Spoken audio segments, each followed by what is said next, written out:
الصحب والخلان، السلام عليكم وأهلا ومرحبا بكم في قناة جسور. أنا السيار أحييكم من جديد. وزير الخارجية التركي هاكان فيدان يحسم الجدل فيما يتعلق بالدفاع عن سوريا ومساعدة سوريا بكل الطرق مما فيها المساعدات العسكرية. قبل أيام صدر تصريح عن وزير الخارجية التركي هاكان فيدان قال فيه إن تركيا لا تسعى إلى أي صدام أو مواجهة مع إسرائيل في الساحة السورية.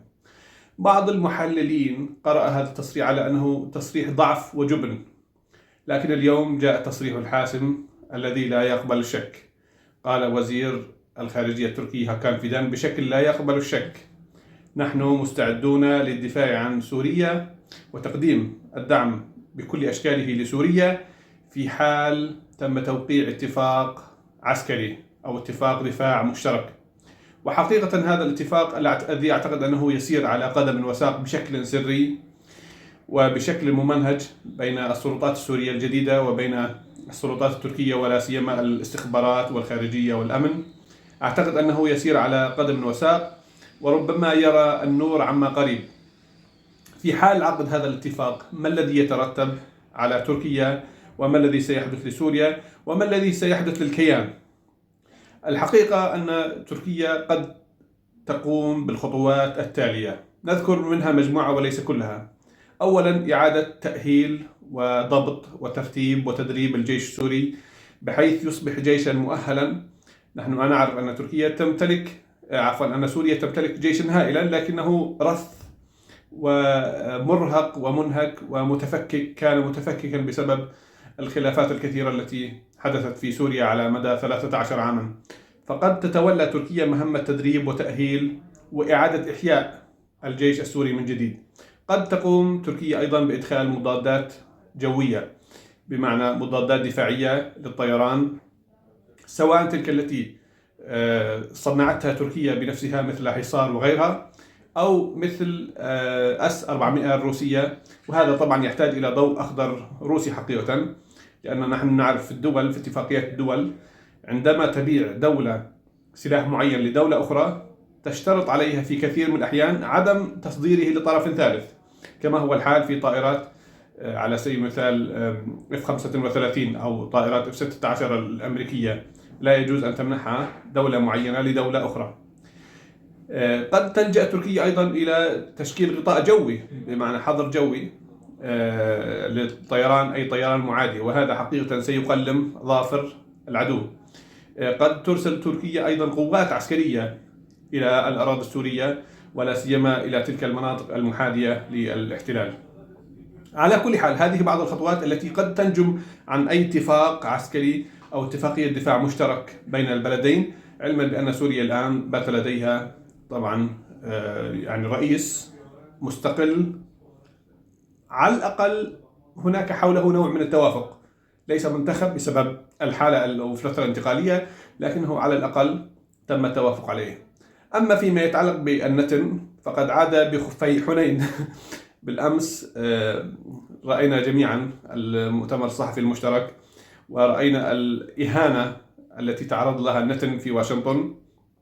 طبعا كل وسائل الإعلام الإسرائيلية قبل زيارة نتنياهو إلى واشنطن التي سلك فيها طريق طويل طبعا هروبا من الاعتقال، كل وسائل الإعلام الإسرائيلية كانت تتحدث عن أن هذا الاستدعاء من قبل ترامب لنتنياهو يأتي في إطار إلغاء الضرائب التي فرضتها الولايات المتحدة على الكيان. بمعنى نحن نعرف أن الولايات المتحدة فرضت رسوم جمركية عالية على الكثير من الدول كالصين وأستراليا وغيرها من الدول، ومن ضمن هذه الدول أو الكيانات التي فرضت عليها ضرائب هي الاحتلال، الكيان الإسرائيلي. فبالتالي ظن الجميع أن هذه الزيارة تأتي في إطار رفع هذه العقوبات أو رفع هذه الضرائب، فإذا بترامب يتعرض لثلاث صفعات قوية في واشنطن. الصفعة الأولى كما رأينا خطاب ترامب تجاه أردوغان، وقال أن هذا زعيم رائع، أنا أحترمه ويحترمني، أحبه ويحبني، وطلب من نتنياهو أن يحل مشكلته مع أردوغان وما إلى ذلك.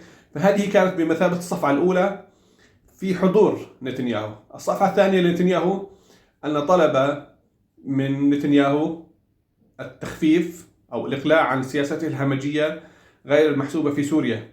نحن نعرف أن سوريا يعني بدأت الكيان بدأ فيها قصف هائل وعشرات الأهداف بصورة مستفزة جدا.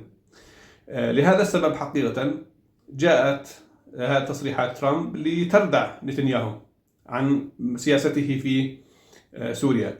الصفعة الثالثة والأهم بالنسبة لنتنياهو هي المحادثات مع إيران، بحيث ستبدأ الولايات المتحدة محادثات مع إيران بشأن ملفها النووي في سلطنة عمان. وهذا حقيقة أكبر إهانة أو أكبر صفعة ربما تلقاها نتنياهو في هذا اللقاء. لهذا السبب كانت زيارة حقيقة مذلة مهينة. كان يظن نتنياهو أنه في حلم من أمره. طبعا نحن هنا لا نمدح ترامب، طبعا كلهم يبقون ذو نظرات عدائية، لكن في هذا الظرف الذي تحاول فيه الولايات المتحدة التفرغ لملف الصين، تحاول تسكين وتهدئة الجبهات الأخرى. فيما يتعلق بتصريح هكان فيدان اليوم كما ذكرنا، أكد فيه أن تركيا مستعدة لتقديم كل أنواع الدعم والمساعدة لسوريا في حالة توقيع اتفاق مشترك أو اتفاق عسكري.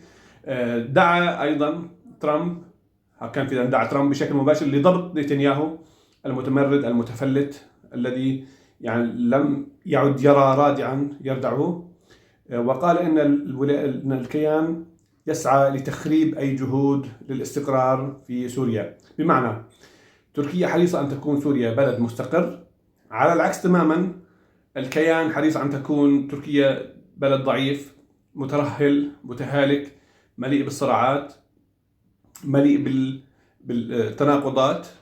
فبينما تسعى تركيا أو من مصلحتها أن تكون سوريا بلد قوي مستقل مستقر، يسعى الاحتلال لأن تكون سوريا بل ولكل محيطه.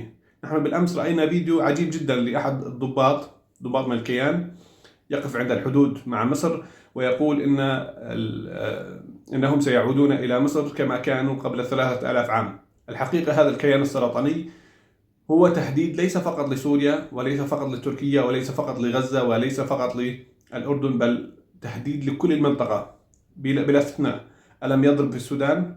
ألم يقصف في سوريا والعراق؟ ألم يضرب في اليمن؟ ألم يضرب في إيران؟ ألم يضرب في كل مكان؟ فبالتالي هذا الكيان السرطاني حقيقة هو تهديد وخطر على الأمن القومي لكل المنطقة، بما فيها تركيا، ما فيها سوريا، ما فيها مصر، ما فيها السعودية، وما فيها اليمن، ما فيها غير ذلك.